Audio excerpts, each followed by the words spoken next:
Muy buenas tardes a todos y a todas. Tenemos una mesa súper interesante esta tarde que se titula Subversiones de la materia hedonista. Dos puntos. Cuerpo, placer y deseo. Y tenemos aquí a tres ponentes. Voy a presentarles uno por uno. Voy a ir a la derecha de todo. Voy a empezar por ti, Javier. Bueno, aquí tengo a Javier. Javier Bengoa Larrañaga, que vive en Durango, y tiene un máster de sexología sustantiva por la Universidad Miguel de Cervantes, es licenciado en psicología y ha dedicado toda su trayectoria a la discapacidad intelectual en diferentes ámbitos. Ha iniciado realmente su contacto con la discapacidad intelectual como voluntario en el Club Tiempo Libre en Durango. Ha trabajado como profesional de atención directa en una residencia de personas con grandes necesidades de apoyo durante 3 años y luego ha sido coordinador de atención directa en la misma residencia. Es educador en el Servicio Municipal de Actividades Ocupacionales durante 3 años, profesor en aula aprendizaje de tareas del Colegio San José Jesuitac de Durango durante 8 años, coordinador de centros de día de Gorrabide durante 4 años. En la actualidad es psicólogo en el Departamento Técnico de Gorrabide, que es una asociación en favor de personas con discapacidad intelectual y sus familias. Ofrece su apoyo en diferentes residencias y viviendas en el área geográfico de Durango y de Bilbao. Lidera el proyecto de sexualidad de dicha entidad, lo que lleva a especializarse en sexología hace apenas 2 años. De hecho, lo estábamos hablando antes de entrar. Y dije, yo soy muy novato, ¿no?, en el tema. Pues por ser novato, mira, te has metido en muchas cosas. Gracias, Javier. Al lado de Javier tenemos para muchos a un gran conocido. Bueno, lo llamamos Pepelu, pero me ha mandado su nombre entero, joder, Pepelu. José Luis Beiztegui Ruiz de Erenchun. No sé si lo he dicho bien. Bueno. Erenchun. Beiztegui Ruiz de Erenchun. Pero muy bien, Valerí. Para ser francesa lo haces de puta madre. Gracias. Todo. Tú y yo hemos compartido muchos placeres. De momento los carnales nada, ¿eh? Entonces, sexólogo, psicólogo, coordinador docente y profesor del máster en sexología sustantiva de la Universidad Europea Miguel de Cervantes. Terapeuta y sexólogo clínico en el gabinete Vico Arloac de Bilbao. Es también y sobre todo miembro de la junta directiva de la AEPS. Por cierto, Javier hablará del hedonismo y erótica en las mujeres y hombres con discapacidad intelectual. Y Pepelu, que empezará él, le toca a él, hablará de la huella hedonista, 2 puntos, lo que veis ahí arriba, historiografía, teoría y praxis. Me dijo, Valerie, mira, con tal de que digas dignificación del placer, sobre todo carnal, ya está bien. Eso me has dicho, ¿verdad? Efectivamente, ese es el resumen. Genial. Y luego, justo a mi lado, tengo a Jorge de los Santos. Para muchos es un gran desconocido, entre otras cosas porque no se prodiga. Es artista... Jorge, se te oye. Sí, pero es que me ha parecido que habías dudado con el nombre. ¿Cómo voy a dudar con el nombre? Por eso te lo digo, me había sobrecogido incluso un poco. No he dicho Jorge de todos los santos. Jorge de todos los santos, estás acostumbrando al apellido vasco y esto de los santos te habrá sonado mundano o algo así. No te metas ya conmigo. De los santos vascos. Empezamos. Tira para allá. Bueno, Jorge de los Santos. ¿Cómo se diría santos en vasco? Jorge de los Santos. Bueno, para muchos es un gran desconocido, para otros lo siguen en la tele. Es ante todo artista plástico, filósofo y desde hace ya 10 años es analista cultural en Radio Televisión Española, tanto en la radio como en la televisión. En términos filosóficos, él insistió mucho en que dijera esto, es ante todo un paisajista más que un retratista. Es decir, para que todos nos entendamos, es un generalista, ¿no? Aunque cuando se pone a ser un retratista, la verdad es que ¿qué os voy a decir? Nos va a hablar del erotismo y los procesos de subjetivación, algunas dudas prófanas sobre la sexología. Entonces, nada, vamos a empezar por ti, Pepe Lu, te toca. Muy bien. Bueno, Vale, Pepe Lu, estupendo. Venga, vamos a ello. Yo me levanto porque es lo mío, ¿vale? Bueno, la verdad que preparando un poco lo que os iba a contar, me he dado cuenta que me estaba metiendo en un lío, ¿vale? O sea, me he dado cuenta y me doy cuenta que es un lío lo que tengo entre manos. ¿Por qué? Porque el tema... claro, ese título lo puse yo, que tampoco estuve pensando si lo puse yo o lo puso alguien que me quería joder, así, pero lo puse yo, ¿no? Entonces, la huella hedónica, historiografía, teoría y praxis, como veis, es un tema demasiado ampuloso para intentar reducirlo y condensarlo al tiempo que tenemos, que es media hora, ¿no? Pero sí que me parecía un tema digno de ser tratado y entonces, bueno, pues lo que voy a intentar es en media hora dar sobre todo destellos, porque van a ser fogonazos de luz, ¿no? Y cada fogonazo de luz te abriría una puerta para seguir profundizando y para poder enmarcarlo dentro de un debate mucho más amplio, mucho más profundo y mucho más profuso a la vez, ¿vale? Bien, ahí tenéis dos imágenes. Si me paso de tiempo, me dices. ¿Vale? No, es que yo, hemos empezado tarde, vamos a ver los organizadores. Hemos empezado tarde, son 2 horas. Yo pensaba daros 30 minutos, ni más ni menos. Y luego 30 minutos... Como la profesora Rottenmeier. Vamos. Luego, no sé, nos podemos pasar un poco, pero estaría bien porque creo que da para mucho 30 minutos de preguntas o 20 minutos de preguntas. ¿Te parece bien, Susana? Vale, pues 20 minutos. Vale, es un me poco parece más de muy media bien. hora. Bueno, incluso igual termino antes, no lo sé. Bueno, Vale. la cuestión es que he ilustrado, digamos, esta media hora más o menos que vamos a tener que voy a tener de ponencia, ¿no? Con 2 imágenes, esta es de un templo hindú, ¿vale? Donde vemos imágenes explícitas eróticas, más que eróticas, hedónicas. Y la segunda imagen es el Jardín de las Delicias del Bosco, el tríptico central, ¿vale? Que es la escenificación y la descripción de la lujuria, ¿vale? De la lujuria, la siguiente cara del tríptico es el infierno, ¿vale? Y al infierno van los pecadores, ¿no? Que están sometidos a la fuerza y al ímpetu de las carnes y de las fogosidades. Bien, yo lo que pretendo en esta media hora es lo que ha dicho un poco Valerie, que es dignificar la hedonia, dignificar la concupiscencia, dignificar la voluptuosidad, dignificar la lujuria, dignificar la materia encarnada, dignificar los átomos, ¿vale?, que anidan en nuestro cuerpo y, por tanto, corporeizar un poco el foro que tenemos durante estos días, ¿vale? ¿Por qué? Pues por varias razones, porque se nos ha olvidado el cuerpo a todos, incluso a los sexólogos, que tiene pelotas la cosa, ¿vale?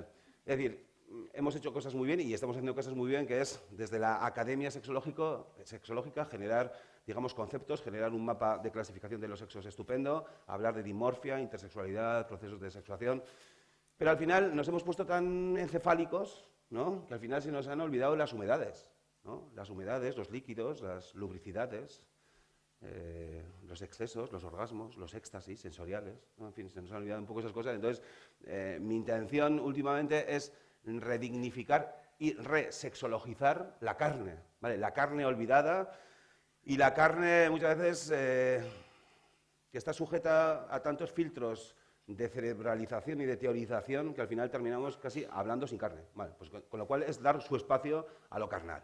Bien, vamos a ver si va esto. Bien, vale. Os he puesto aquí un parrafito de Ecce Homo de Nietzsche, que me gusta mucho y que lo he utilizado alguna otra vez, ¿no?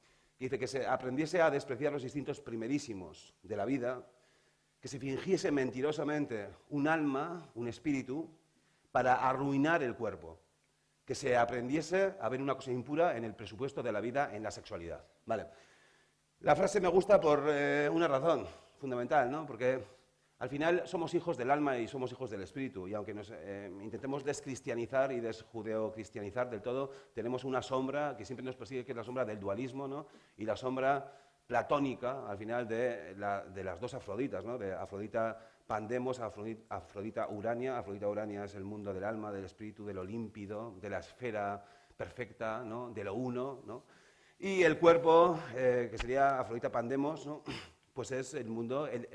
Es curioso que Afrodita esté bifurcada, ¿vale? Bifurcada en una Afrodita celestial, ¿no? Y en una Afrodita de la tierra, ¿vale? De la tierra que tiene que ver con el cerdo epicúreo, ¿no? Es decir, aquel que mira la tierra, ¿no? Y deja de mirar el cielo. De hecho, luego os comentaré que deseo tiene una etimología muy curiosa y muy profunda, porque la etimología del deseo y los influjos semánticos de la palabra deseo nos hacen contemplar el deseo como el anhelo del otro, ¿vale? Pero también hay un influjo semántico que nos hace, que es desiderare, que sería deja de contemplar las estrellas, ¿vale? Y mira a la tierra, ¿vale? Y mira a la tierra significa déjate de idealismos, ¿vale? Déjate de purezas, déjate de esferas, déjate de encuentros con la otra mitad, ¿vale? Mira la tierra, mira la carne, disfruta del júbilo, de la libido gozosa y de la energía sexual, digamos, extásica, ¿vale? Bueno. Bien, con lo cual el desideratum sería un poco estas 4 cosas. No, al final si sigo así no me da tiempo. Con lo cual las leo y sin más. Declaración de guerra a todas las formas de pulsión de muerte, ¿vale? Que bloquean los cuerpos y las carnes gozosas. Hemos mejorado un poco, pero ayer hablaba con alguien que decía, estamos retrocediendo otra vez, con la parte corporal, con la parte que tiene que ver con el deseo del lo, el deseo extásico, el deseo carnal propiamente dicho, ¿no? Estamos retrocediendo. Pues, digamos, hay fuerzas de pulsión de muerte que terminan siempre, que están metidas en la conciencia más profunda y más enraizada de los individuos, que terminan siempre sometiéndonos, digamos, a una especie de dialéctica brutal, ¿no? Que es el deseo, los placeres, las voluptuosidades, como encarnamos muchas veces en la culpa, en la falta, en lo que nos falta, ¿no? Y no desde el deseo que es exceso, que vamos a hablar, ¿no? Que es una energía, digamos, que necesita descargar, extenderse, ¿vale? Y tal. Bueno, celebración materialista de los placeres que proporcionan los cuerpos y las libidos gozosas, ¿vale?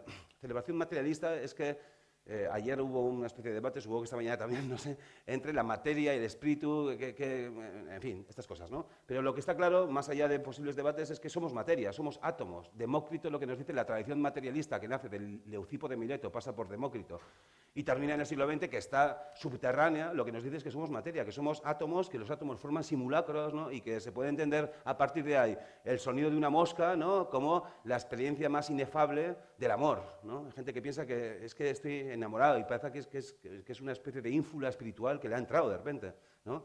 El amor es química en el cerebro, el amor es una sustancia, está dentro del materialismo, es decir, de los simulacros atómicos que se conforman en los seres humanos y que nos hacen sentir cosas muy bellas, pero que al final, digamos, nos retrotraen y siempre nos focalizan a la parte más atómica. Un pequeño canto a Voluptas y a Hedonia y a Afrodita Pandemos. Digo esto porque la Afrodita es más confusa, ¿vale? Voluptas y Hedonia son más claras. Voluptas habla de voluptuosidad, ¿vale? Voluptas formaba parte de la tradición latina de las 3 gracias junto con caritas, pulcritudo y voluptas. Y voluptas habla del placer sensorial, del placer sexual. Sexual, para entendernos, en fin, habría que hablar del placer hedónico más que sexual, si somos puntillosos en los conceptos, ¿vale?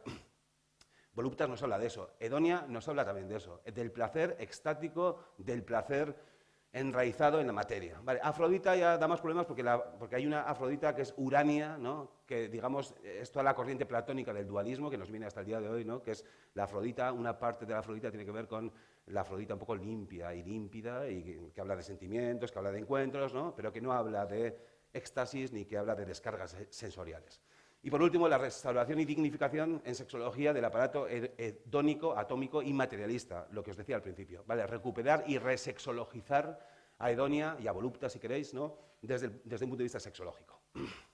Bien, este es el mapa de la sexología sustantiva que trabajamos últimamente, que es, digamos, el mapa ha sido activado y construido por José Ralanda. Bien, no voy a hablar de él, simplemente quiero que lo veáis, ¿no? Claro, la Hedonia que está ahí, yo pondría más bien Hedonia. Ahí, pues José Ra puso Afrodisia, ¿no? Afrodisia, por eso digo que quizá nos lleva a más confusiones, ¿no? Pero bueno, en cualquier caso, Afrodisia nos habla en el parámetro de la comunión con el otro, ¿vale? De la interacción, digamos, corpórea con el otro y de todo lo que se manifiesta a partir de ese frotamiento con el otro, ¿vale? De hecho, me estoy acordando ahora de Diógenes, de Sinope, cuando decía, ¿no? Si fuese tan fácil tener cubiertas las necesidades de comer, ¿no? Como me masturbo, porque él se masturba, se frotaba en el ágora pública, ¿no? En fin, ¿no? Es decir, es el encuentro con el otro que, desde el punto de vista, repito, de los placeres sensoriales extáticos, ¿vale? Bien, o sea que vamos a hablar un poco vamos a coger ese espacio, digamos, que tenemos en el mapa de la sexología sustantiva y vamos a intentar darle una cierta cabida. Bien, las nociones de sexo en Occidente, que también las recojo de la construcción teórica de Joserra.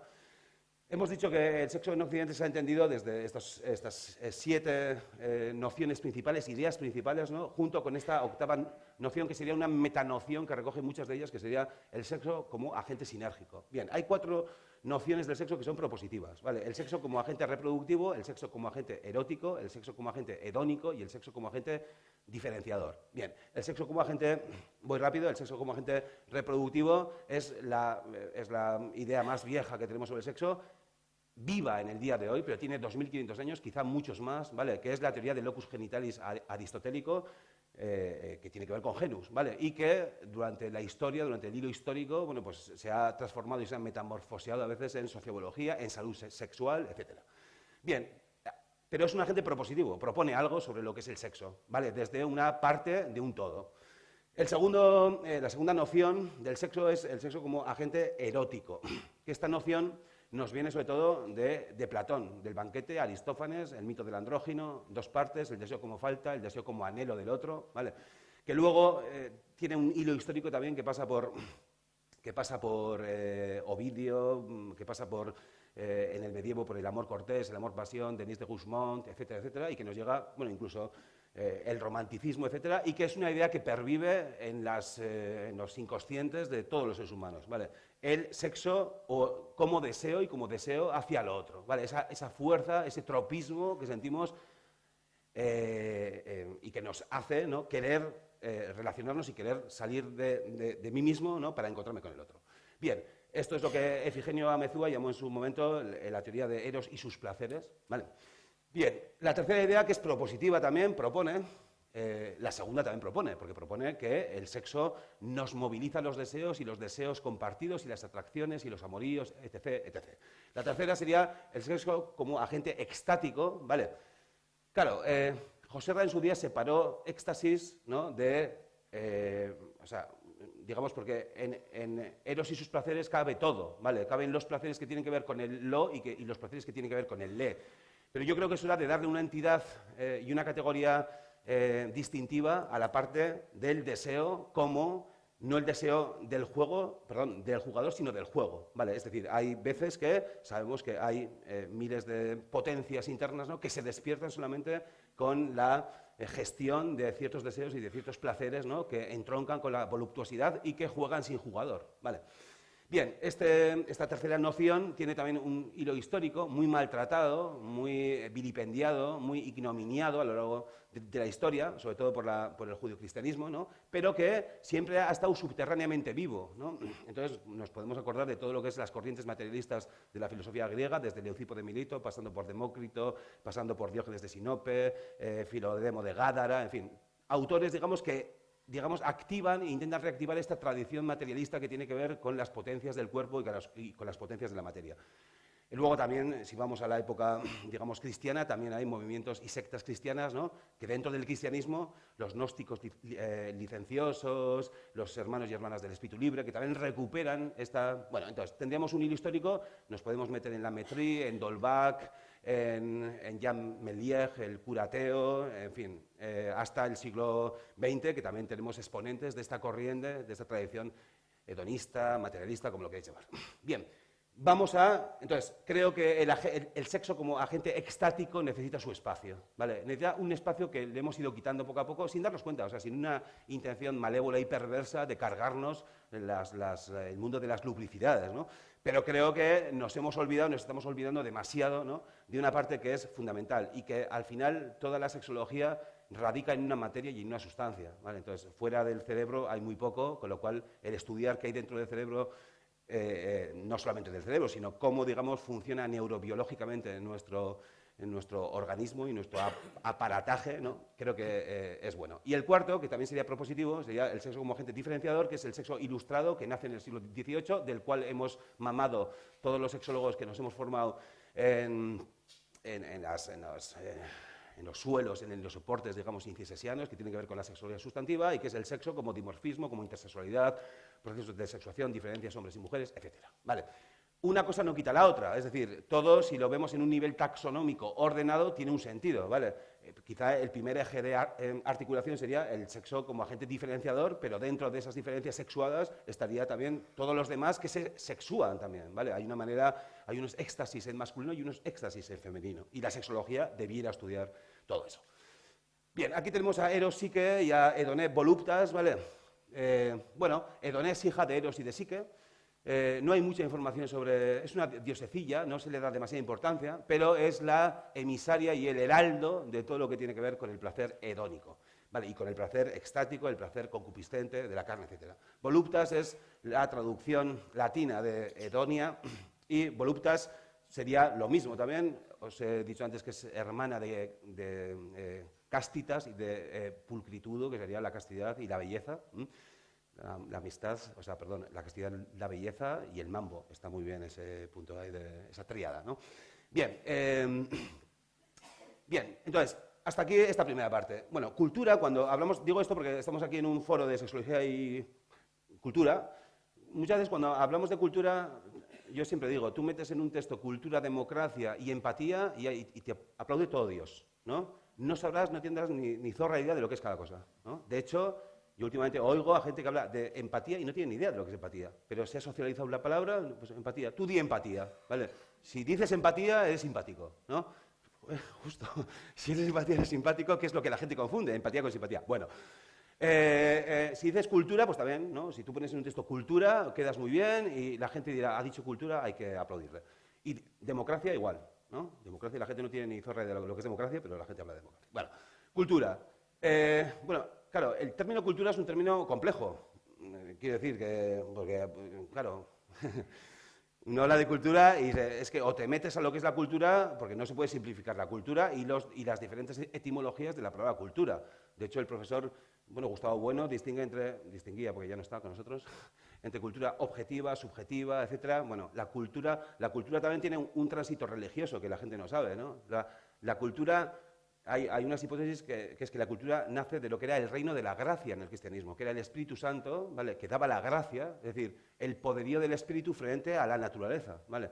Tenías la gracia del Espíritu Santo. Si tenías la gracia ya podías morir casi en paz, ¿vale? Luego esto se reconvierte y la gracia que viene del Espíritu nace del pueblo, el Volkgeist, ¿vale? De Herder, etcétera, ¿no? Que es... la cultura ya no nace del espíritu, ¿no? Nace del propio pueblo, ¿no? Que confecciona su estado, etc. Bueno, la palabra cultura tiene muchas significaciones. Si vamos a la etimología más descriptible de cultura, veremos que viene del participio colere y significa cultivo. Cultus, cultivar, arar, regar, sembrar, va muy relacionada con la educación y con la perspectiva de la cultura subjetiva, que es la del aprendizaje, la del conocimiento, la de la educación. Bien. Por tanto, habitar, residir, morar, cultivar, labrar y cuidar, pero yo he puesto una referencia que aparece en el año 2000 en el diccionario etimológico de Munguía, ¿vale? Con lo cual no me lo invento yo, quiero decir, que es celebrar con reverencia, honrar, respetar y apreciar, ¿vale? Y un poco el objetivo de estos minutos que doy con vosotros es un poco eso, ¿no? Es decir, intentar celebrar con reverencia desde la cultura, ¿vale? La hedonia, los placeres y los cuerpos. Bien. Bueno, hay unas ideas un poco tóxicas que se nos han...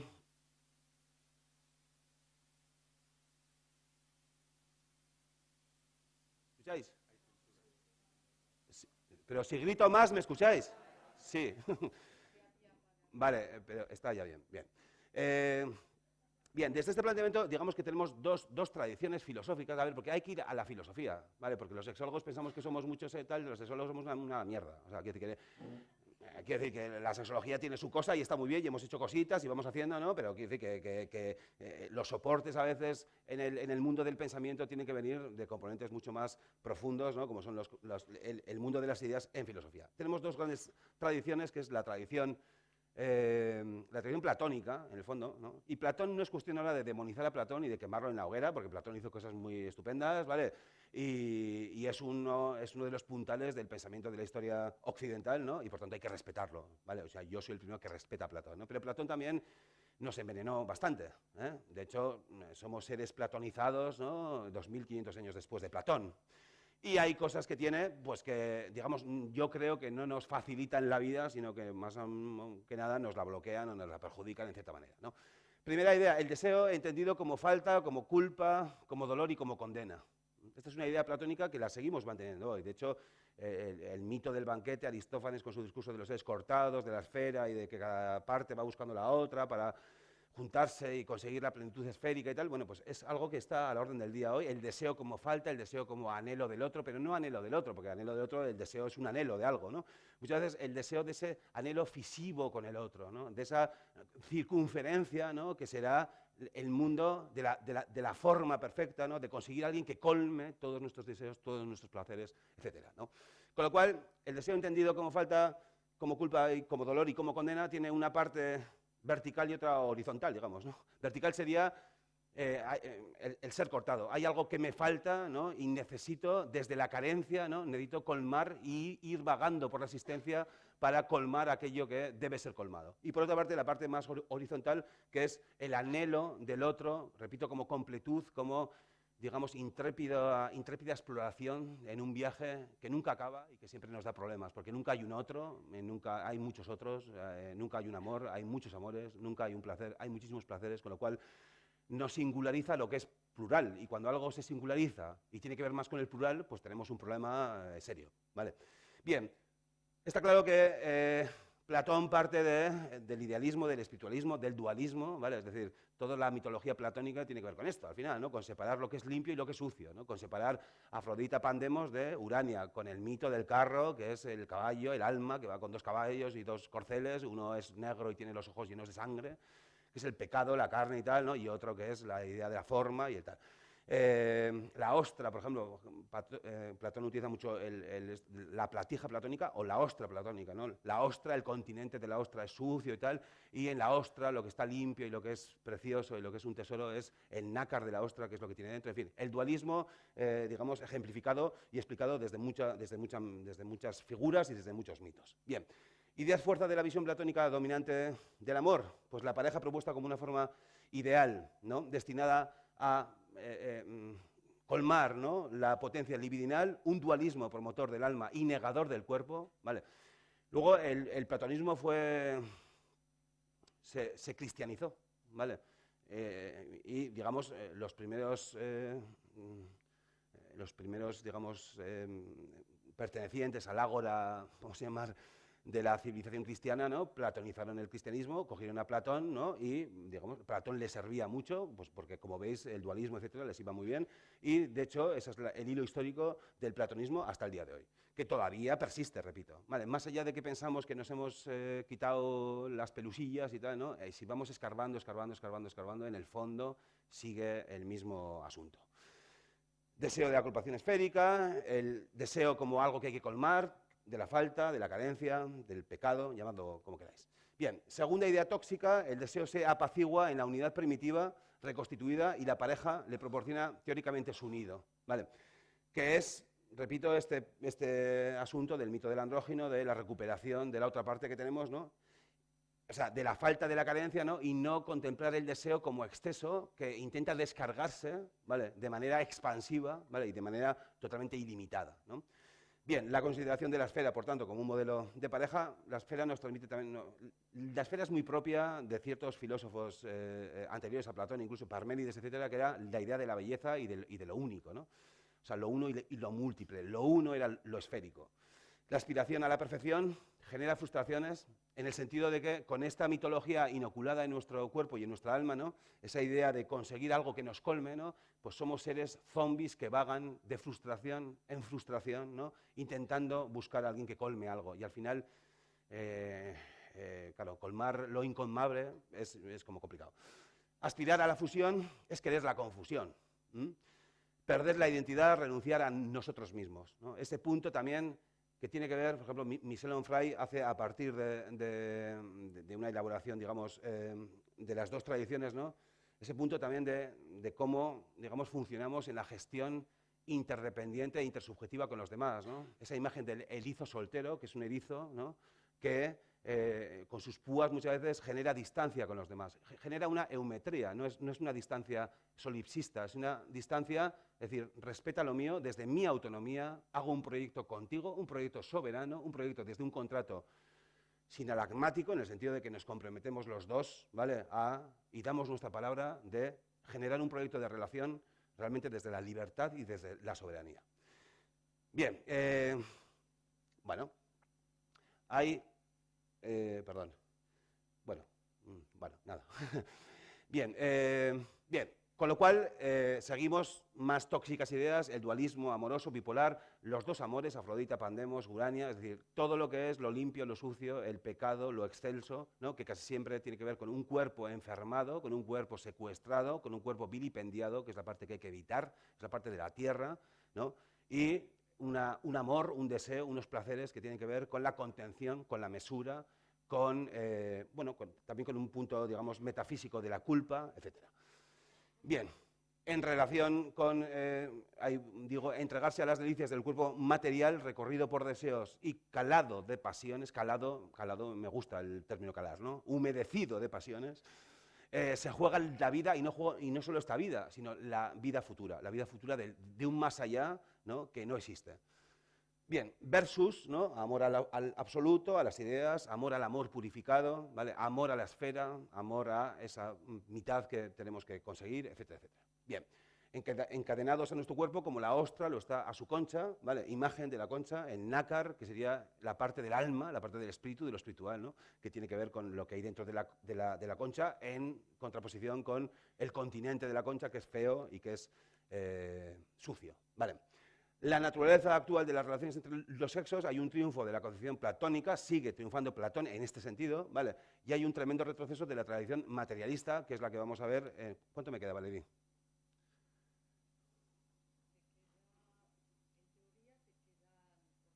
4 minutos, vale, acabo ya.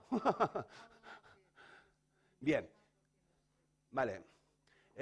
Sí, vuelvo a lo de antes, la etimología de deseo. Cuando hablo de deseos y placeres, aunque son dos instancias que se articulan comprensivamente de manera diferente, también están en bucle circular, con lo cual hablo de deseos y de placeres, ¿no? La etimología de deseo viene de desidium. Esto es lo que os intentaba explicar antes, con que si vas a la etimología, el deseo no se explica todo, ¿vale? Hay una parte que es la parte de decidium, que significa, que viene de desidia, que es ocio, pereza, ¿vale? Con lo cual, a mí esta imagen del deseo como odio y como pereza me recuerda yo cuando estoy en casa a las 5 de la tarde, ¿no?, totalmente ocioso, ¿no?, que me entran ganas de todo, ¿no? Es decir, me despierta más la parte hedónica del deseo, ¿no?, y de búsquedas de placeres escondidos y de voluptuosidades varias, onanismos, masturbaciones, etc. ¿Vale? Claro, pero luego, claro, entonces esa parte etimológica viene de desedere, que es permanecer sentado. Bien, luego tenemos otro influjo que es desiderare, que es al que voy ahora, ¿no?, que nos transmite la otra parte. Desiderare tiene que ver con, hay una etimología, un influjo que es deja de contemplar los astros, sidere, ¿vale?, lo sideral, deja de mirar hacia arriba, ¿vale?, y contempla la tierra, digamos, contempla los placeres, contempla las carnes, contempla la parte atómica de la realidad, ¿no? Considerar, por ejemplo, considerar, ¿no?, considerar tiene que ver con, eso es,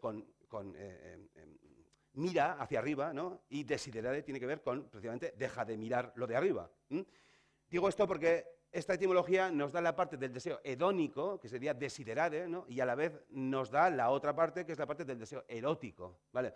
La diferencia entre deseo erótico y hedónico estaría configurada porque lo erótico nos habla de las atracciones y de los amoríos, ¿no?, y de los anhelos del otro, ¿no?, y lo hedónico, de lo que nos habla, no es tanto del deseo del encuentro del otro, que igual también, ¿no?, sino el otro instrumentalizado muchas veces para generar y gestionar una voluptuosidad, ¿no?, y digamos un placer mucho más extático, ¿no?, que no tiene tanto en cuenta lo otro, ¿no?, sino la propia gestión con la propia fantasía, la propia disección vivencial que cada uno hace de sus placeres.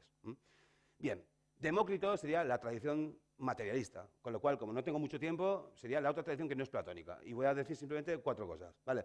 El deseo como una disposición atómica, como forma de la que se desprenden formas particulares de la materia, ¿vale? Demócrito niega totalmente el alma y el espíritu, o en todo caso el alma y el espíritu sería una configuración atómica en un formato de simulacros, ¿vale? Que hace que pensemos y que tengamos sentimientos y tal, pero no se va a ir del tema de las sustancias atómicas que forman simulacros, ¿no? Y que generan sensaciones, que generan, digamos, disposiciones, ¿vale?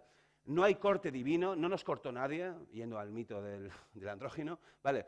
Sino que lo único que somos repliegues atómicos de una carne excitada por la vida y por el movimiento. La fisiología accede a un estatuto filosófico. Desde hace 2500 años, Demócrito, es decir, la fisiología nos precede y la cultura sigue, ¿vale? Nos hemos olvidado de la fisiología y nos hemos olvidado de la biología, repito, ¿vale?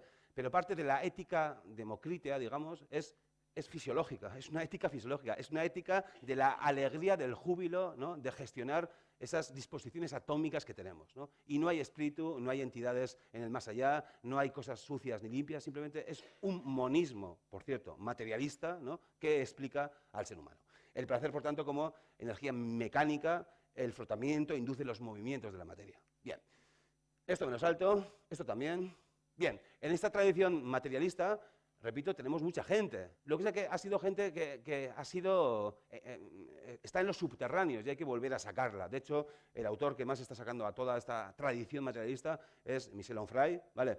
Con toda su bibliografía, ¿no? Y podemos tener, repito, desde Aristipo de Cirene, que fue, digamos, la primera escuela filosófica que entendió el placer desde un punto de vista hedónico, ¿vale? Hasta, bueno, pues todos los ilustrados del siglo XVIII, Sade, Lamettrie, d'Holbach, etcétera, y pasando por los gnósticos licenciosos, por los hermanos y hermanas del espíritu libre, por Simón el Mago, por, en fin, por mucha gente. Bien, había un capítulo 3, que era las praxis hedónicas, ¿no? Que es un poco... Mira cómo se ríe, ¿tú qué te ríes?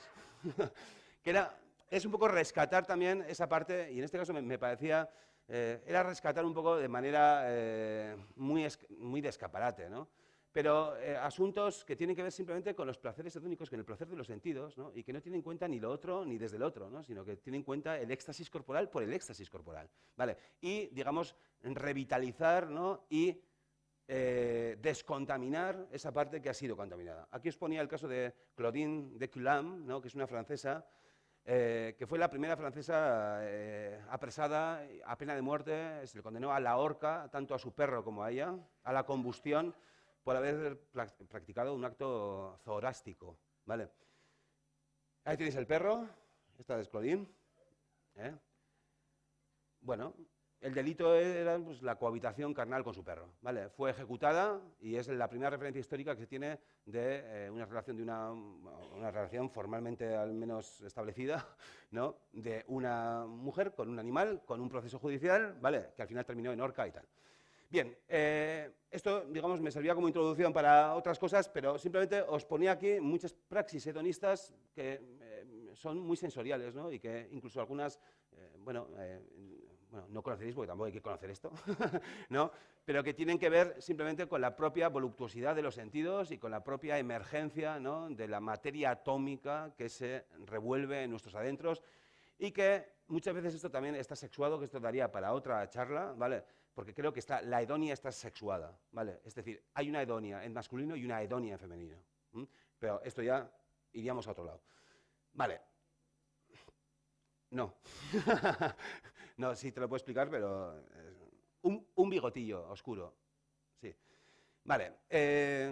Bueno, por último, y esto lo leo porque si no me paso mucho del tiempo, vale, simplemente como corolario final, si queréis, hacia una hedonia culturizada y liberada. Bien, los placeres y las disposiciones energéticas encarnadas han de formar parte del estudio sexológico, y una parte importante, ¿vale? Por eso los sexólogos estamos, yo creo que afortunadamente, integrando en nuestras formaciones a neurólogos como Sergio, que lo tenemos por ahí, ¿vale? La neurosexología, la neurobiología, es decir, tenemos que explicar la materialidad emergente, atómica, que nos hace querer unas cosas y desear unas cosas con mucho fervor, ¿no? Etc. Las voluptuosidades ocultas detrás de cada biografía han de ser liberadas y restauradas, ¿vale? Todavía pensamos que nos hemos liberado de todo y vivimos biografías todavía muy pesadosas y muy condenatorias con la bola, esta bola del preso, ¿no? Gente que todavía no se sabe permitir no se sabe permitir, no nos sabemos permitir, ¿no?, nuestros propios deseos oscuros, nuestra propia parte negra, ¿no?, que tenemos que sacar. Y si no la sacamos, viviremos siempre en una falacia y en un teatrillo y en una fabulilla, ¿vale? La hedonia liberada ha de ser bastión de un nuevo tiempo. Yo creo que tenemos que hacer muchas cosas, y entre otras, la liberación de lo hedónico, ¿vale? Muchas veces, en cierta manera, será de lo hedónico en el sentido sexual también, porque hay que liberar la hedonia masculina, que últimamente la tenemos bastante hecha polvo. Bien, en ese sentido hay que corporizar la cultura y nos hace falta una cultura corporizada. Es decir, el cuerpo puede alegrar a la cultura, digamos, ¿no? Es decir, la cultura no se puede desapropiar de la materialidad de los cuerpos y de todo lo que eso significa en el orden de la vida y en el orden también, digamos, más cosmológico, digamos también. 20 siglos de odio al cuerpo y sus disposiciones generan innumerables destrozos, ¿vale? No solamente hace 4 siglos, Claudine, etcétera, ¿no?, sino ahora mismo. Encefalizar el sexo es prioritario. Darle un lugar en la academia y en el ágora científica, desde el punto de vista de la ciencia, vamos a llamar entre comillas, más dura, está muy bien, ¿vale?, pero sin olvidos sustanciales. Y por último, para terminar, otra frase de Nietzsche. He empezado con una frase de él y termino con una de él. Lo corpóreo ofrece el asidero con que puede atraparse lo espiritual. Yo diría, hago una reformulación de la frase, lo corpóreo ofrece el único asidero en que puede atraparse lo espiritual. Gracias.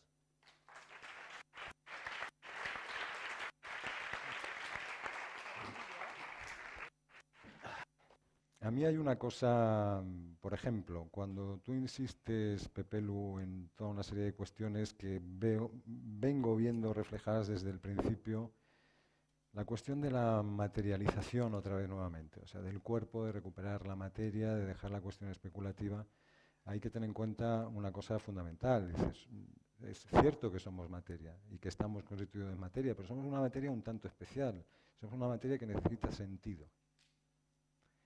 No necesita, yo por ejemplo, y vuelvo al amigo Pera Estupiñá, esto va a ser complicado. Yo, por ejemplo, creo recordar que Pera, ¿dónde está Pera? Que no lo veo. Bueno, veo menos, gracias. Que además veo menos que Pepe Leche, o sea, ya la primera fila ya me cuesta relativo trabajo, ¿no? Él acaba con una frase que ha llamado la atención, que ha dicho, no he dicho muchas cosas, pero las cosas que he dicho han sido verdad. A mí me interesaría decir, o sea, no me preocupa en absoluto decir muchas mentiras siempre que tengan sentido. Es decir, siempre que proporcionen sentido. ¿Sabes? ¿Por qué? Porque creo que hay una diferencia importante. Es decir, los humanos necesitamos, por ejemplo, las utilidades de saber qué hora es. O sea, todos nosotros pues hemos necesitado para llegar aquí a este encuentro tener un reloj a mano, es decir, tener una utilidad y saber perfectamente la hora que era. Pero los humanos, además, en cuanto a esa materia significante, esa materia que tiene que darse sentido, necesita también preguntarse por lo que es el tiempo. Y son cosas muy distintas. Y ese sentido, y esa confusión entre la utilidad y el sentido de lo que se produce hoy en día,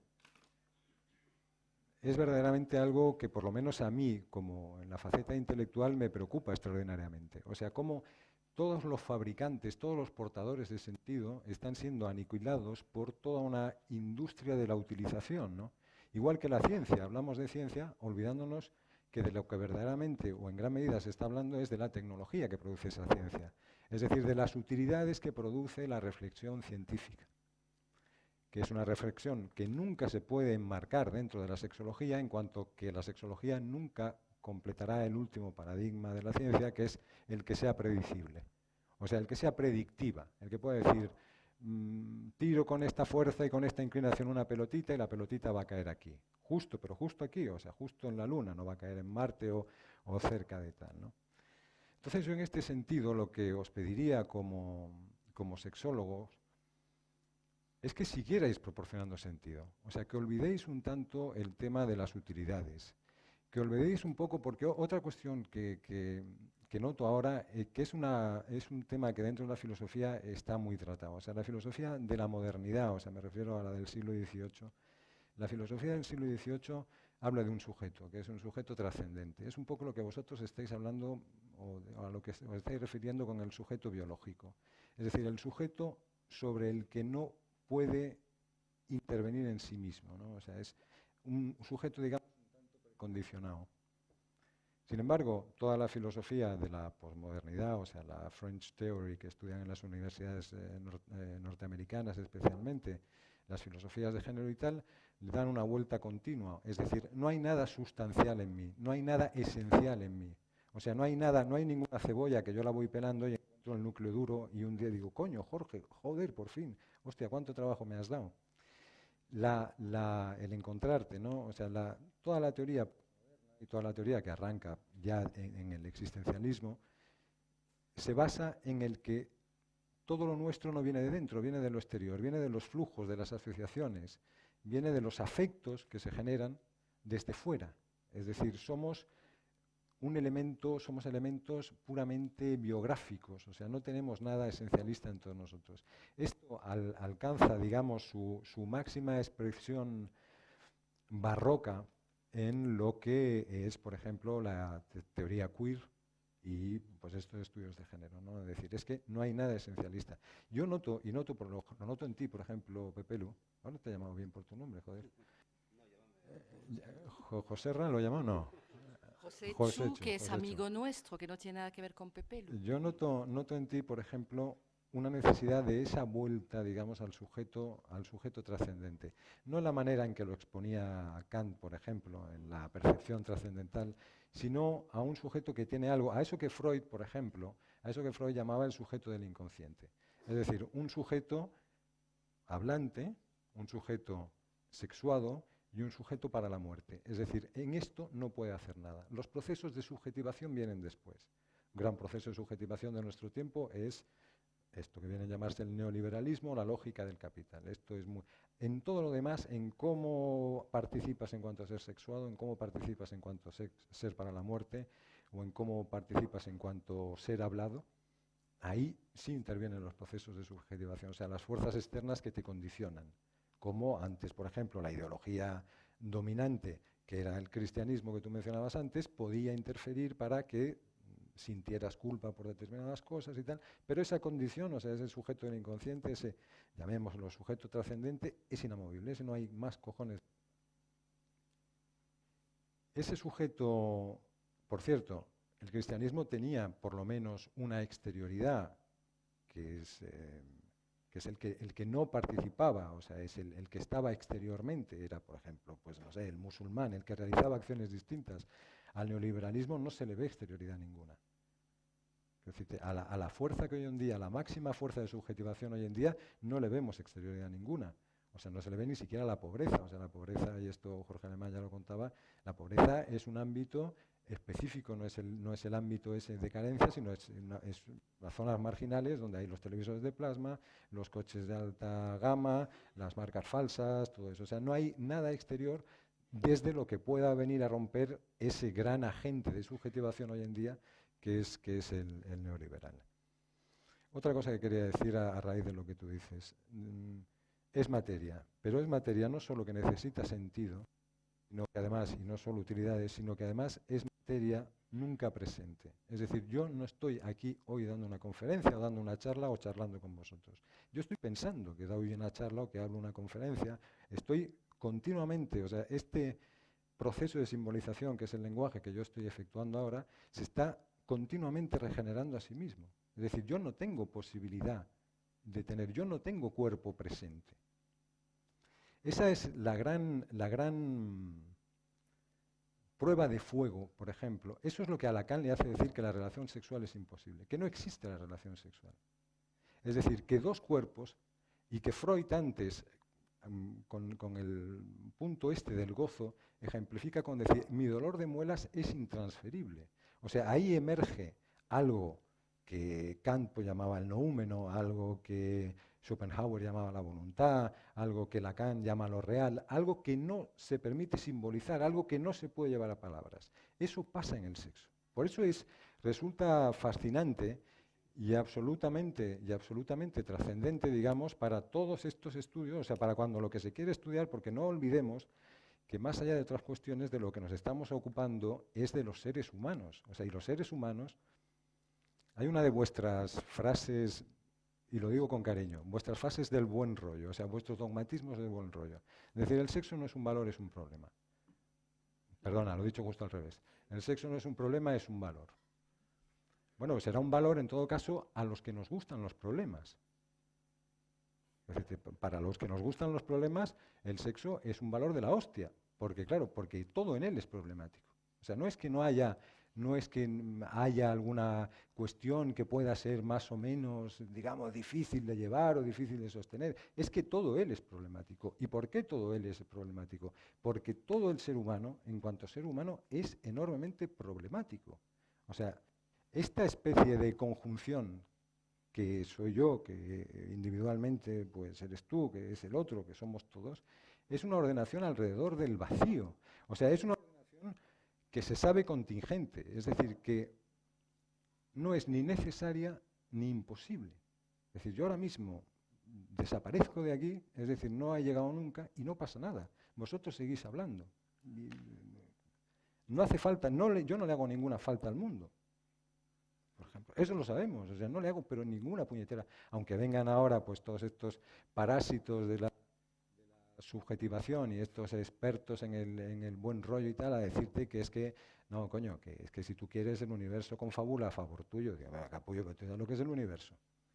Como para que, digamos, me ayude a mí, me venga a mí a dar ayuda, ¿no? O sea, somos seres para la muerte, o sea, esto ya Heidegger, por ejemplo, lo insiste mucho, o sea, es que es el ser para la muerte, es que no es un ser que se muera como una vaca, es un ser que es consciente de que se está muriendo, es como decía, un ser en continua despedida, o sea, somos seres en continua despedida. Borges, por ejemplo, tiene, lo conoceréis seguro, un cuento chiquito que se llama Los Inmortales, y que acaba el cuento diciendo, cuando se separan a las puertas de Tánger no se despidieron. Claro, dos inmortales, ¿para qué coño se van a despedir? Si se van a volver a encontrar. ¿Pero qué quiere decir con eso? Que si nosotros no tenemos conciencia de nuestra muerte, no generamos ni siquiera fórmulas de despedida. Es decir, la cultura desaparece. La cultura desaparece completamente. O sea, no generamos fórmula de despedida, pero no generamos la quinta de Beethoven, no generamos toda esa maquinaria de sentido de la que hablábamos antes. Y que no está compuesta de utilidades, o sea, no es útil. Por eso hoy en día todos los estudios humanísticos, y a vosotros os acabará pasando, igual que le ha pasado a la psicología si no andáis muy finos. O sea, os van a convertir simplemente en útiles, en herramientas funcionales. Los humanos nos podemos hacer dos tipos de preguntas, o sea, preguntas de cierre, como esa que decíamos antes, de decir, ¿qué hora es? Pues son las 4, hostia, son las 4 y no son las 4:05. Aquí se acaba el problema. Pero esa pregunta no proporciona sentido. Y al no proporcionar sentido, no proporciona existencia. Existencia, existere, posicionarse fuera de. Eso, si te dan resuelta la existencia, si tú dices, joder, ¿por qué qué mal me encuentro? Y digo, coño, te encuentras mal porque eres un humano, coño, empieza por ahí.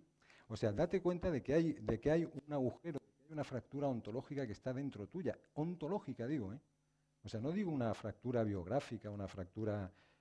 Luego sí hay, por ejemplo, pues la crisis del nihilismo que Nietzsche pues recalca y ve con asombro, es decir, es que hemos perdido el significante que nos daba sentido a todo, o sea, decir, no se trata ya de Dios, sino de ese significante maestro que articulaba todo, ¿no?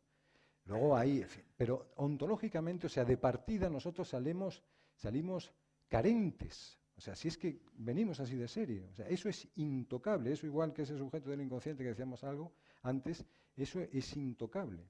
Y como es intocable, tenemos esa proyección, somos, como decía Nietzsche nuevamente, un animal no fijado. Es decir, volvemos a lo del cuerpo. Tenemos un cuerpo, pero un cuerpo que no está fijado. Un cuerpo que va a ampliar, que va a hacerse, que va a darse sentido a sí mismo dentro de la cultura. Es decir, que va a abrirse, que va a existir, Existe de una manera particular, o sea, no existe, esto, Heidegger lo decía, dice, claro, la alondra está en lo abierto, pero no ve lo abierto. O sea, no sabe lo que es existir, no sabe lo que es estar en lo abierto. Nosotros nos damos cuenta de que estamos en lo abierto. Entonces, ¿qué sucede con todos estos procesos hoy en día que inciden tanto en trastocar nuestro sentido para proporcionarnos utilidades. Eso sí que es un manejo de cojones y no lo que hacían los curas. Igual que, por ejemplo, cuando tú haces una reivindicación de la hedoné, es decir, del gozo, yo lo que tengo que ir un poco contra tuyo, en el sentido de que decir que los mecanismos impositivos de Pelu hoy en día no vienen por la represión, hoy vienen por el imperativo de gozo. O sea, todo esto que tenemos aquí, por ejemplo, pero esto lo dice Lacan en el año 51, por ejemplo, esta maquinaria perversa, lo que Freud llamaba el superego, y perdonadme que me acerque un poco al psicoanálisis, porque no es para nada mi disciplina, pero en fin, creo que os puede de alguna manera aportaros más cosas, ¿no? Todo esto que nos rodea hoy en estos cuadros, que ya se dijo al principio que estaban censurados, esto es un imperativo de gozo. O sea, el sádico que tenemos delante nuestro, y que en tiempos de Freud, en el 19, bajo todo este sistema patriarcal, utilizaba diciéndote, no te toques, hijo, no mires, no tengas las piernas, toda esta negación, digamos, del gozo, ahora se ha transvertido completamente. O sea, ahora es un imperativo de gozo. O sea, a ti te están diciendo continuamente goza, pero no estás gozando lo suficiente, cabrón. Goza más, goza mejor, goza de otra manera. No te estás quedando cortito en tu casa. ¿Por qué? Porque este es el gran mecanismo ideológico que tiene el neoliberalismo para vendernos cosas. Sí, podemos hablar con un poco de claridad, porque además estamos entre gente adulta. O sea, por ejemplo, la liberación femenina, sin desprestigiar para nada todos los trabajos de tal. La liberación femenina viene básicamente por un proceso de comercialización de la libido femenina. O sea, porque se dan cuenta de que la liberación femenina supone un nicho de mercado de la hostia, pero de la hostia, o sea, por lo menos de la mitad de la población, para la venta de productos eróticos. Ojo, que no estoy hablando solo de dildos y de consoladores, estoy hablando de esto, estoy hablando de libros de autoayuda diciéndote cómo gozar usted más, cómo hacer gozar usted más a su pareja. Usted es que goza poco, joyo tonto, goce más, hombre, y métase un poco en el tema, ¿no? Entonces, claro, o sea, ese cambio de paradigma, digamos, entre lo que es el superego freudiano, que es castrador, o sea, que es limitador, que es decirte sancionador, ¿no? Se consigue de la misma manera obligándote a lo contrario. O sea, obligándote es perverso. O sea, Freud, Foucault, uno de los padres de estos de la muerte del sujeto, ¿no? De estos que decíamos de hacer el sujeto exclusivamente biográfico, ¿no? Por eso él dice, no existe el sujeto. O sea, el sujeto no existe. No existe en cuanto a que todos los agenciamientos, todas las acciones, todas las vinculaciones, todos los encuentros exteriores que pueden conformar algo así como lo que es el yo, o sea, todo eso es irrepetible, o sea, no se puede dar en otro individuo, por lo tanto hablar del genérico sujeto no tiene sentido. Eso es una pasada como idea, o sea, eso es genial como idea. Otra cosa es que entremos en el terreno, por cierto, también un tanto desprestigiado en el mundo de la filosofía de la verdad. Otra cosa es la epiceme, otra cosa es el conocimiento, el posicionarse encima. ¿Dónde se posiciona uno encima? Y ahí vuelvo nuevamente a lo que decíamos antes. En el problema etimológicamente, y vamos, me has dado tú la pista de la etimología al referirte a ello, problema es colocar algo delante que te impide la vista. O sea, tener una cosa delante que no ves nada más. O sea, tienes un problema y estás fijado. Entonces, estacionas encima de esa cosa. Es decir, realizas una epiceme. Una epiceme no es una ciencia. Es que la ciencia hoy en día se utiliza también un poco como el epíteto de algo. ¿No? ¿Se oye bien? La ciencia hoy en día se utiliza, allí donde vivimos, en el pueblo, hay un chaval de Centroáfrica, de Mali en concreto, un bámbara, porque tiene las descalificaciones en la cara, que no sabe hablar castellano ni catalán, o sea que lo tiene crudo ahí arriba bastante, pero que sabe dos palabras cuando está vendiendo en el mercado. Bonito, barato. Me dice, oye, bueno, vale, tío, pero ¿a cuánto me dejas esto? Bonito, barato, bonito, barato. No hay nada más. ¿Qué está haciendo? Un epíteto. Sabe que eso vende. O sea, hoy la ciencia sabe que eso embellece su producto. Hoy en día la ciencia, o sea, el colocar el epíteto, igual que colocar el epíteto arte, o sea, aquí sería mucho más cruel, digamos, con mi propia disciplina artística y mucho más sanguinario que lo que puedo ser con la ciencia, ¿no? Pero ese epíteto de decir, es que, bueno, esto es pensamiento científico. Vosotros no tenéis que hacer ciencia, es que no podéis hacer ciencia. Otra cosa es que os apoyéis en por poco lo digo sin pensarlo, iba a decir la rata de Pera Estupiñán, quiero decir, entre comillas, o sea, el bicho. O sea, a mí lo que me interesa es lo que hay del bicho hasta mí. Del bicho hasta ti, del bicho hasta ti, del bicho hasta otro. Eso es lo que a mí me interesa. ¿Quiere decir que el bicho no tiene importancia? Oye, tiene una importancia de la hostia. Tiene una importancia de la hostia. Pero no es a estos que hoy en día, pues digamos, estamos desapareciendo del mapa porque no tenemos utilidad práctica, no es el tema, ¿no? Es decir, los seres humanos, no nos olvidemos, somos de partida un problema irresoluble. Precisamente porque es un problema irresoluble y porque siempre nos vamos a estar preguntando eso de quiénes somos, que es una torpeza. En realidad no nos preguntamos quiénes somos, nos preguntamos cómo podemos ser lo que no somos. Esa es la gran pregunta que tenemos todos. Lo que pasa es que seguimos en la cosa de la cebolla, ¿no? ¿Cómo vamos de tiempo, Valerí? Porque si no lo dejo ya. No, vamos bien. Vale. 5 minutos. No, Pues no, entonces 10. vamos de la hostia. Ah, vale. No, te quedan 10 minutos, Jorge.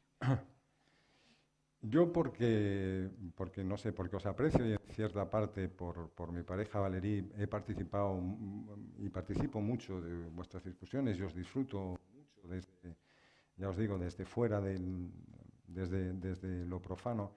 Hay algunas cuestiones que me inquietan. El otro día en un programa de televisión que Igor, por ejemplo, me ha recordado, hablábamos del llegar a ser uno mismo, ¿no? Yo tengo...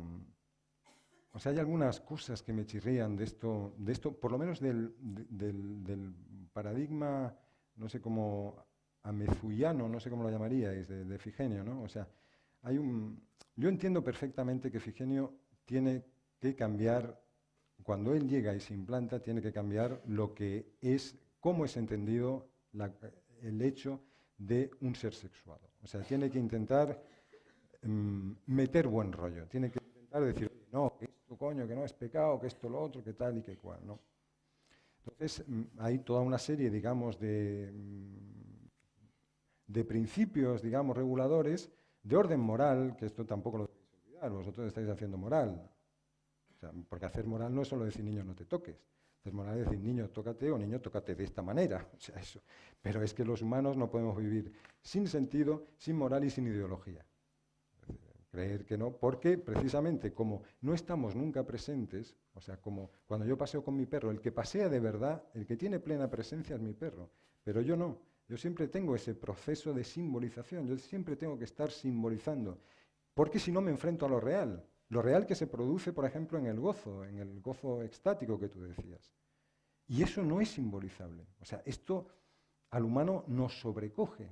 O sea, el humano, que además es un individuo pues absolutamente erótico. Es más, o sea, yo creo que vosotros no deberíais estudiar sexología, vosotros deberíais estudiar algo así como erotología o erosofía. Es decir, porque yo no creo que el erotismo sea dependiente del hecho del ser sexuado. O sea, yo creo que es al revés. O sea, yo creo que somos eróticos y después de eróticos tenemos además, como somos eróticos, tenemos la condición de sexuado, ¿no? Entonces... Esto era, digamos, el núcleo central de la charla prevista, pero que, bueno, luego pues, se ha ido un poco a tomar viento, pero, en fin, en cualquier momento, si queréis, pues luego en privado o lo que sea, pues lo hablamos. La enorme trascendencia que tiene Eros y la amplitud que tiene Eros, protógono que llamaban los griegos, tú, que repasabas a los antiguos, ¿no? El primigenio, el que hace que se cohesione lo que emerge de la fisis griega. La fisis no es la naturaleza latina, es decir, un arbolito, una colina, una brizna de hierba, no. No, la fisis es lo que emerge, o sea, todo lo que emerge, pero todo lo que emerge tiene que ser cohesionado. Y eso que cohesiona es a través de Eros. O sea, por eso para los griegos antiguos, los arcaicos sobre todo, es un dios primordial, o sea, es una fuerza primordial de la naturaleza. Nosotros igual, o sea, lo he dicho alguna vez, un ser humano sin otros seres humanos no es nada, o sea, es menos que nada. O sea, no alcanza ni la condición, bueno, esa la alcanzaría, pero la única condición que alcanzaría sería la de problema, ¿no? Las demás no alcanzaría ninguna. O sea, es como decir, o sea, ¿qué sentido tiene una I si no se asocia dentro de un término? O sea, una I no es nada, es un puñetero palito con un punto. O sea, si no se asocia con una A, con una M, con una G y con una O, no forma amigo, o sea, no tiene sentido ninguno. Pues eso es igual, habría que hablar de las estructuras de acogidas, en fin, de un montón de cosas, y cómo ese erotismo es también nuestra capacidad de hacer inmediatamente presente lo que está inmediatamente ausente, es decir, de simbolizar. Simbolizar es ser erótico. Ahí la enorme importancia que veo yo y la trascendencia que lo veo. Somos sexuados después. O sea, primero somos eróticos y después somos sexuados, en mi absoluta modestísima opinión. Y ya para concluir, pues estos... Te quedan 5 minutos. Ah, bueno, pues Sí, sí. pues No, respiro. Mira, doy hasta un sorbo. No, de verdad.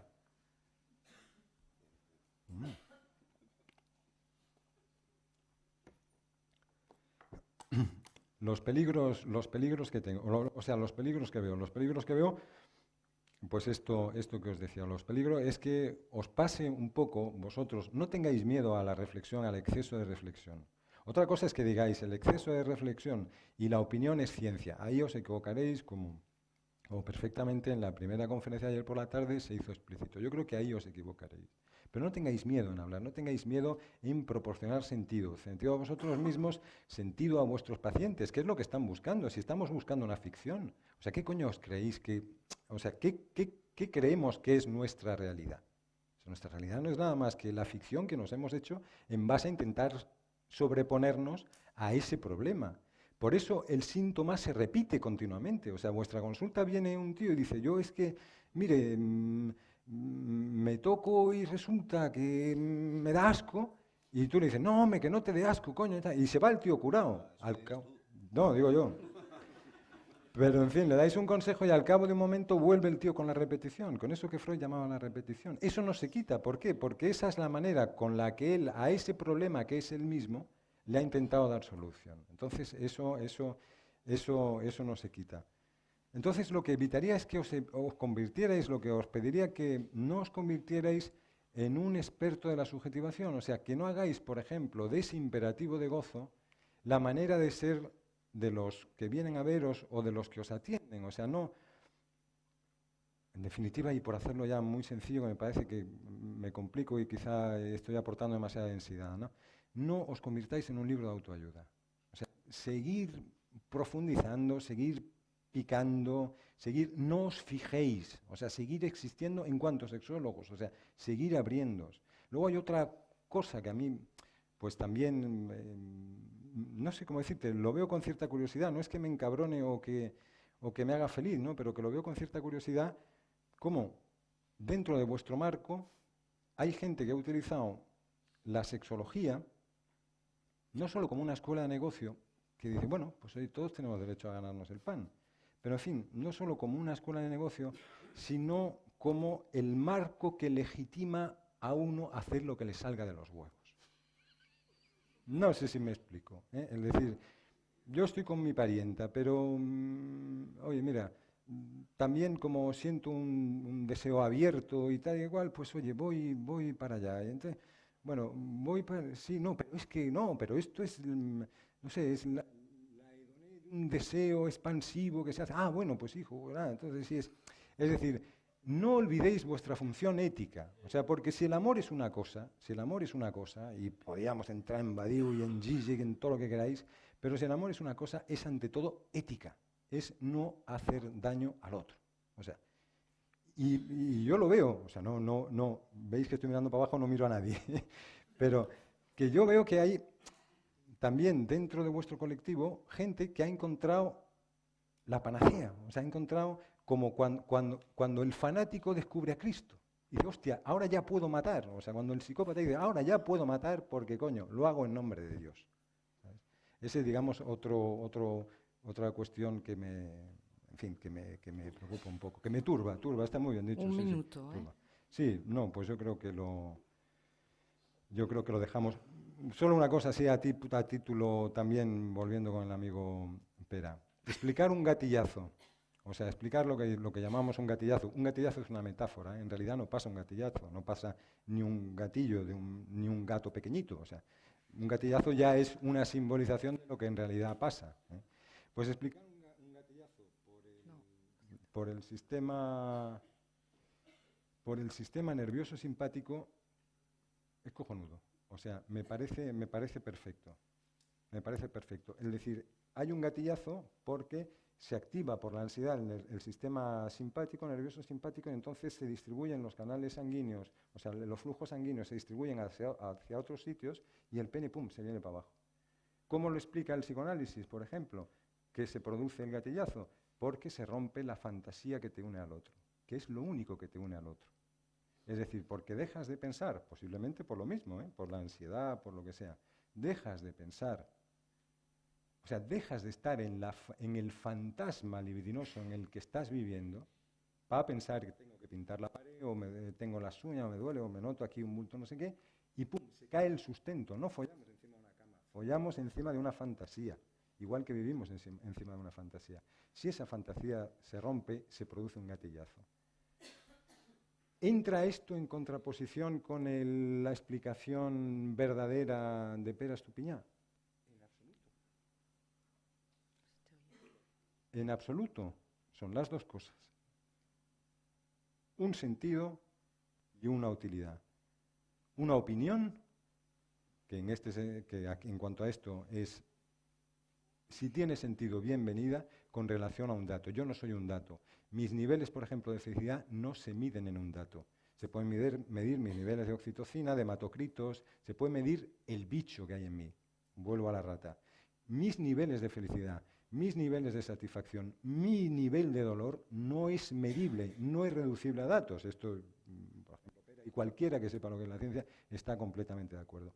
No somos benditamente reducibles, salvo que en todos estos nuevos procesos de subjetivación lo que verdaderamente quieran es erradicarnos nuestra condición trágica humana para convertirnos en vacas suizas que pastan y follan en un prado a plena disposición y a pleno requerimiento.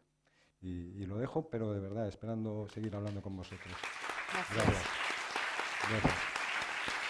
Gracias.